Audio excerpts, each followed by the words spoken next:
My Personal Recollections of Thomas Troward by Harry Gaze.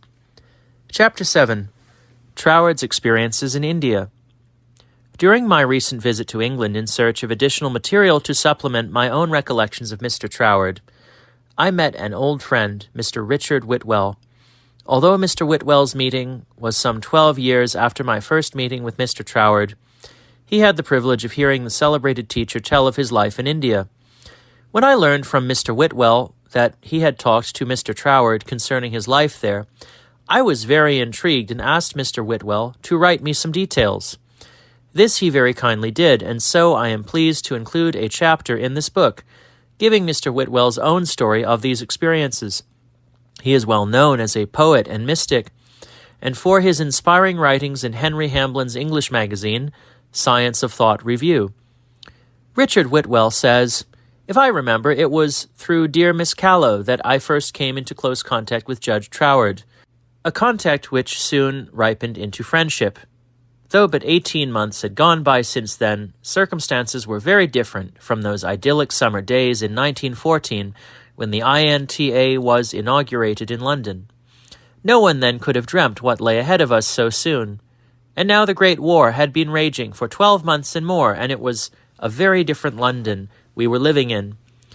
When the sun went down, the lights of the city were dimmed to near total darkness, owing to the coming of a terrible new danger from the air, the invasion of the Zeppelin bombing aircraft, added to that of the fighting aeroplane. It was at this time that we met together on a series of occasions, the place being the Higher Thought Centre in Kensington, which had become the headquarters of the INTA, where there was at this time a little idealistic guest home, which had been started experimentally. Mr. Troward, who lived in the West Country, was glad to stay there when a visit to London was desirable. He came at this time on a sequence of occasions to fulfill a lecture course that he had undertaken. Thus it was that he and I met from time to time at the breakfast table at an early hour when we had the table nearly always to ourselves. It was here that our acquaintance developed into friendship. Mr. Troward was very warmly communicative. He told me much of his life in India, and seeing how deeply interested I was, he answered very freely any question that I might put to him. He had been in the Indian Civil Service, from which he was now retired. Within that great administrative service, he held a high position as administrator of a large province in northern India. Actually, I think it was within the Punjab. He was commissioned to care for and watch over the welfare of the people with the same impartial justice as in England, a justice tempered by clemency. In general, these often comparatively young administrators did their job in a manner that stands greatly to their credit and will be long remembered. They have sometimes been spoken of as our British proconsuls. To the simple people whose well-being he watched over, truly caring for them, he was indeed a judge, in the best sense of all, so that they could come to him confidently to put things right in all manner of ways, and to see that right was done, setting his face against every manner of injustice. It was his job, and he did it conscientiously and well, and the more so because he had a kind heart.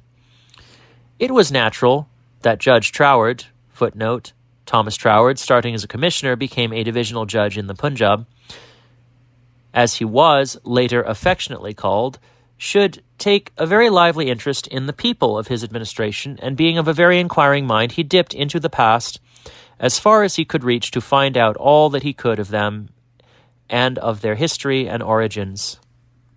He reached back 700 years and more to that time when Genghis Khan, the Mongol conqueror, poured into northern India with all his hordes, destroying as he went, laying many cities waste.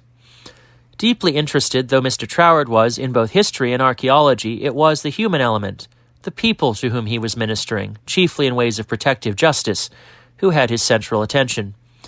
The more he understood them and their antecedents, the richer his service would prove. Mr. Troward loved people, I think, for their own sake, and by his friendliness was led to make some intimate contacts. And he was thus able, in a happy way, through that manifest friendliness and sincerity, to participate to some degree not merely in the social but in the spiritual life of the people or community as far as it was possible. What he saw awakened in him a big compassion, for in his contacts he was able to discern a spiritual sensitivity, although for the most part heavily clouded over by superstition. But even then, there were signs of the beginning of a wonderful awakening and a recovery from the almost forgotten past, of India's great spiritual inheritance. And today, praise God, we see India arising as a great and mighty nation with a great mission and a message which coordinates with all that is best in every land. That is as its highest and truest. But when Mr. Troward was there some 40 years or so before our present century began, it was very different when, in a general way, it would seem that all that remained of the old wise teaching was but its outward veneer. So darkened was it with superstition. Where true religion declines, we always find that superstition flourishes. Our friend was able to make his most useful contacts among more educated Brahmins who knew something of and appreciated what was best in our Western way of life, some of whom were very deep students of the Vedantic philosophy. And so a door was opened to a profounder knowledge and understanding of the inner life of the people, not merely the shadowed side, but also where the light of earlier days was beginning to shine anew. Occultism, on its cruder side, cannot easily be separated from psychism, feeding as it does on superstition and ignorance with its apparent wonder-working through the practice of hypnotic powers. But these matters have now widely cleared to the advantage of all. Some of these amazing practices were in part witnessed by our friend, in one striking instance at least, that of passing through a closed door.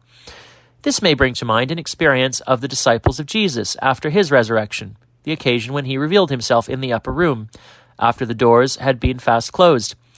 But between the two, what a difference! For at that moment theirs was a true beholding. The presence of the Master made it so. It was the difference between the psychic and the spiritual, between the semblance and the reality. There is a true ground and a true life, and there is a heavenly meaning in our life which is ours to fulfill. And it is that we in ourselves may come to that true ground and live that full and satisfying and heavenly life. That Mr. Troward had a very alert and keen intelligence, and with it a very balanced judgment, is obvious to every reader of his works. He had a discerning gift, and was not easily misled by what he saw, or with any outward sense evidence, where it conflicted with what he knew must be true. He had his own prescription for meeting and overcoming any hypnotic influence, demonstrating the same to me in his own delightfully humorous way. But he also saw something of the underside of yogic practice, far removed from the true yoga, with its trading upon the credulity of the ignorant peasantry. It was an illegitimate use of occult or psychic power for selfish or evil purposes, practiced chiefly by ignorant tricksters who had all too great a hold on the still more ignorant people. Now, let me come to the matter which to me is the most interesting of all. The reader will have noticed my mention of Genghis Khan, the dread Tartar monarch, and the havoc he wrought wherever his armies penetrated, leaving misery and desolation behind. Troward found, by his own careful sifting of current legend and tradition, and the weighing of apparent contemporary evidence indicated in so many different ways till he became himself quite convinced in the matter, that about this time there was a great exodus of people out of this very province which he administered. There is little or no record to tell where they went. They just seemed to disappear into the unknown. The question now was, what was it that actually happened, and where did they go? It became an eager questioning in his mind as little hints and clues drifted into his thought.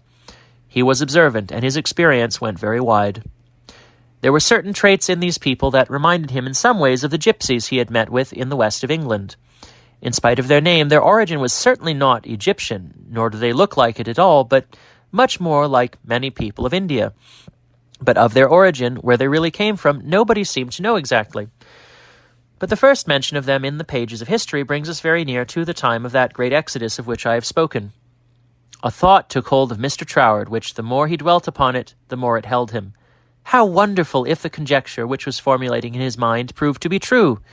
The idea awakened such an eager interest in him that he resolved to spend an early vacation, not this time in England, but in Hungary, and for the most part on foot, his purpose being to find the original as far as is known, and still, I believe, the greatest Romany or gypsy encampment. This journey seemed to provide the conclusive evidence he was seeking, for he found, to his astonishment, that he could converse with these people, and they with him, more or less understandingly, even after the lapse of 700 years or so, in the vernacular language he had made his own in the province he was administering.